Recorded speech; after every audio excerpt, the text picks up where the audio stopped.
একটা গ্রামের school class 1 থেকে 4 অবধি আছে, সেখানে ইন্সপেক্টর আসবে বলে আগের দিনকে খবর চলে এসছে।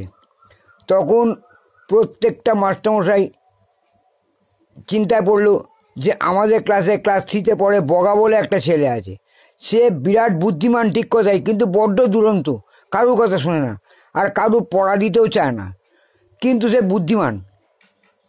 সে তো নানা রকম চিন্তা করে মাস্টারমশাইরা তাকে বলল, বগা তুই কালকে স্কুলে আসবি না, কালকে তোর ছুটি।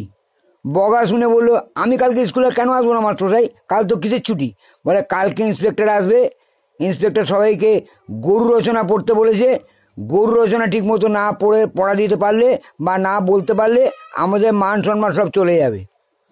বগা বললো, আপনি চিন্তা করবেন না মাস্টারমশাই, আমি সব পারবো। বলে না, তুই আসবি না। আচ্ছা ঠিক আছে, আসবো না, এই বলে বগা চলে গেল। পরের দিনকে দেখে সবার আগে ফার্স্ট বেঞ্চে সবার আগে এসে বগা বসে আছে, একদম ইস্ত্রি করা কাঁচা জামা প্যান্ট পরে। এইবার ইন্সপেক্টর এসছে স্কুলে, আসতে বললো, মাস্টারমশাই এবার আমি ওদের একটুখানি পড়া জিজ্ঞেস করতে চাই। সবাই গরু রচনা করে এসছে তো? সবাই বললে হ্যাঁ মাস্টারমশাই করে এসছি। বগা কিন্তু সালা কুমির রচনা পড়ে এসছে, বগা কিন্তু গরু রচনা পড়েনি, কুমির রচনা খুব ভালোভাবে পড়ে এসছে। হঠাৎ বগাকে দেখে ইন্সপেক্টর বললো, বড় তুমি গরু রচনা বলো।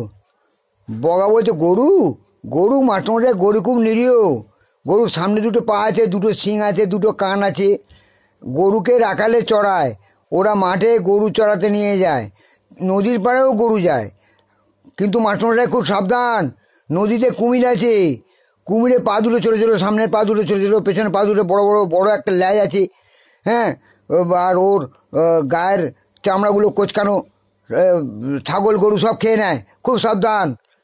কুমির কিন্তু সমুদ্রে থাকে, নদীতে থাকে, একদম ওদের বারণ করে দেবেন যেন গরু নিয়ে নদীর পাড়ে না যায়। ইন্সপেক্টর শুনে তো পাগল হয়ে গেছে, বলে, কী রে বাবা, আমি ওকে গরু রচনা বললাম, কুমির রচনা বলছে কেন? তখন বলছে, বগা তুমি আরও 15 মিনিট টাইম দিলাম, তুমি গরু ভালো করে রচনা পড়ে তুমি আমাকে বলবে। বগা বললো, ঠিক আছে মাস্টারমশাই, আমি বলবো। তখন 15 মিনিট পর ইন্সপেক্টর আবার জিজ্ঞেস করছে, বগা তুমি গরু রচনা বলো, তুমি ভালো করে পড়েছো তো? বলে হ্যাঁ মাস্টারমশাই পড়েছি। গরু সামনের পা দুটো খুর আছে, পেছনের পা দুটো খুর আছে, 4টে পা আছে, একটা লেজ আছে, দুটো শিং আছে। গরু কিন্তু সমস্ত জায়গায় চড়ে, সমুদ্রের পাড়েও চড়ে, নদীর পাড়েও চড়ে, কিন্তু নদীতে কুমির আছে, যদি একবার কুমির সুযোগ পায় গরুকে কিন্তু টেনে নিয়ে গিয়ে খেয়ে নেবে। তাই বলছি, গরুকে নিয়ে কখনো নদীর পাড়ে বা সমুদ্রের পাড়ে যাবেন না, তাহলে কিন্তু কুমিরে খেয়ে নেবে। মাস্টারমশাই বললে, যা বাবা, এখানেও কুমির, দাঁড়াও আমি ব্যবস্থা করছি। বলে, তোকে আরও 15 মিনিট টাইম দিচ্ছি, তুই 15 মিনিটের মধ্যে গরুর রচনা ভালো করে পড়, নইলে তোকে স্কুল থেকে বার করে দেবো। বলে ঠিক আছে মাস্টারমশাই, আমি রেডি হয়ে যাব। 15 মিনিট পর আবার ইন্সপেক্টর এসছে, এসে বলছে যে, বগা তুই বল, গরু রচনাটা বল। বগা বলছে যে, গরু রচনা তো 2বার বললাম, অন্য কিছু বলুন, আমি সেটাও পার। বলে তুই পারবি? বলে হ্যাঁ। বলে তোর ব্যবস্থা করছি। মনে মনে ভাবছে, বল পলাশির যুদ্ধ, পলাশির যুদ্ধ বল, বিরাট বড় মাঠ, সেখানে কুমির আসবে কী করে? মাস্টারমশাই প্ল্যান করে ওটা বলেছে।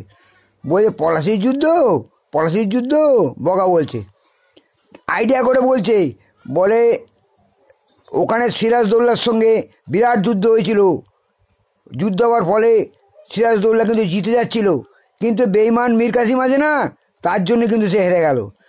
ওই হেরে যাওয়ার ফলে সিরাজদৌল্লা পালিয়েছে নদী পথে, নদীতে নৌকো করে পালিয়ে গেছে, কিন্তু ওই নদীতেই তো কুমির থাকে, কুমিরের সামনে পা দুটো ছোটো ছোটো, পেছনে পা দুটো বড়ো বড়ো, গায়ের চামড়া কোচকানো, হঠাৎ করে মানুষ খেয়ে নেয়। সে এখন জানি না সিরাজদৌল্লাকে কুমিরে খেয়েছে না পালিয়ে যেতে পেরেছে, এটা আমি ঠিক জানি না, আপনি একটু বললে ভালো হয়। ইন্সপেক্টর তো শুনে পাগল হয়ে গেছে, বলে বাবা, অত বড় মাঠ, কোথায় পলাশির যুদ্ধ হবে, সেখানেও কুমির এনেছে, তাহলে বোঝো ওর বুদ্ধিটা কীরকম। আমি চাইছি কি, তোমরা বগার মতো বুদ্ধি ভালো পথে নিয়ে যাও, দেখবে তোমাদেরও উন্নতি হবে। গ্রামের মাস্টারমশাইদের মতো হও না। গ্রামের মাস্টারমশাইরা পড়ায় কীভাবে জানো? 60-70টা ছেলেপুলে নিয়ে একটা গোয়াল ঘর খুলে বসেছে। 60-70টা ছেলের মধ্যে 4-5টা নিশ্চয়ই খুব গরিব থাকবে, এখন গরিব থাকার ফলে তারা হয়তো মাইনে ঠিক মতো দিতে পারছে না। মাস্টারমশাই তার বাবাকে কল করেছে যে তোমার বাবাকে ডেকে দিও। বাবা এসছে, বলে মাস্টারমশাই আমার একটু অসুবিধা আছে, 4-5 দিন পরে আপনাকে মাইনেটা দিয়ে দেবো। এই বলার পর বারবার বলতে 4-5 মাস পার হয়ে গেছে, কিন্তু মাইনে আর পায় না। তখন গ্রামের মাস্টারমশাই পলিটিক্স করে একটা ফন্দি করলো। যত দূর পর্যন্ত সে পড়িয়েছে, সে করলো কি, সেখান থেকে আবার সামনের দিকে আসার চেষ্টা করছে। পড়াচ্ছে উল্টো দিকে, এগিয়ে যাচ্ছে না, সে পেছন দিকে আসা শুরু করলো। এইভাবে পড়াতে পড়াতে সামনের দিকে পড়ি একদম যখন প্রথম পৃষ্ঠায় চলে এসছে, তখন ওদিকে স্কুলের হাফ ইয়ারলি পরীক্ষাও এসে গেছে। হাফ ইয়ারলি পরীক্ষা আসার পরে দেখলো ওই 5-6 জন ছেলে যারা পেছন থেকে সামনে পড়েছে, তারা সব 0 পেয়েছে। তাদের গার্জেনরা ছুটে এসছে প্রাইভেট টিউটারের কাছে। মাস্টারমশাই 0 পেলো কী করে? বলে 4-5 মাস ধরে তো আপনি আমাদের মাইনেও দেননি, মাইনেটাও তো আমি 0 হয়ে বসে আছি, তাই ওদের আমি উল্টো দিক থেকে পড়িয়ে ছেড়ে দিয়েছি। আপনি আমাদের মাইনে ঠিক মতো দেবেন, আবার সোজাভাবে পড়াবো। তখন বাধ্য হয়ে তারা চেয়ে চিনতে আবার মাইনেগুলো পরিশোধ করলো। আমি মানছি গ্রামের ছেলেরা, গ্রামের সমস্ত শিক্ষা অনেক ভালো হয়, কারণ তারা পড়াশোনার অনেক সুযোগ পায়, তারা ভালোভাবে নিশ্চিন্তে পড়াশোনা করতে পারে। কিন্তু কলকাতাতেও প্রচুর ভালো ছেলে আছে যারা নিশ্চিন্তে পড়াশোনা করে, হোস্টেলে থাকে, তারাও ভালো স্ট্যান্ড করে, তাদেরও ভালো স্ট্যান্ড করার সুযোগ আছে।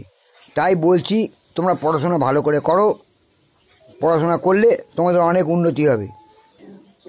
দেখবে স্কুলের মাস্টার বলো আর প্রাইভেট টিউটার বলো, তোমাদেরকে সব সময় বিয়োগ আর ভাগ শেখাবে। কথাটা কি বলছি ভালো করে আগে বোঝার চেষ্টা করো। সমস্ত মাস্টার দেখবে তোমাদের বিয়োগ আর ভাগ শেখাবে, যোগ আর গুণটা কিন্তু শেখাবে না। কারণ বিয়োগ যদি শেখো, তাহলে তুমি সমস্ত অ্যাডভান্টেজ থেকে মাইনাস হয়ে যাবে, অর্থাৎ বিয়োগ পড়বে, বাদ চলে যাবে, তোমার অ্যাডভান্টেজ পাবে না। এটাই হচ্ছে শিক্ষার গুরুত্ব এখনকার দিনে। আর গুণ যদি শেখো, প্রত্যেকের সঙ্গে তোমার ঝগড়াঝাটি অশান্তি বাড়বে, তোমার বদ সঙ্গে পড়ে তোমার বদ গুণের প্রকাশ পাবে। কিন্তু তুমি যদি যোগ শেখো, তাহলে যোগ শিখলে কী হবে? প্রত্যেকের সঙ্গে তোমার যোগাযোগ ভালো হবে। কিন্তু কোনো মাস্টার তোমাকে যোগ শেখাবে না। আমি কি যোগের কথা বলছি তুমি ভালো করে বোঝার চেষ্টা করো। কোনো স্কুলে ওই যোগ শেখায় না, যার জন্য প্রত্যেকের যোগাযোগের অভাব, উন্নতির অভাব। এই যোগের জন্যই, যোগ শিখলে তোমার যোগাযোগ খুব ভালো পাবে, তোমাদের উন্নতি হবে। তাই বলছি বন্ধু, বাবা, সোনারা, বাচ্চারা, তোমরা যোগ শেখার চেষ্টা করো, যাতে তোমাদের যোগাযোগটা ভালো হয়, তোমরা উন্নতি করতে পারো। তোমরা প্রত্যেকে সৎ হও, ভালো হও, এই কামনা করেই আমার প্রতিবেদনটা শেষ করছি। আর আমি কি বলেছি সেটা বোঝার চেষ্টা করো, বুঝলে পাগলও সেরে যাবে।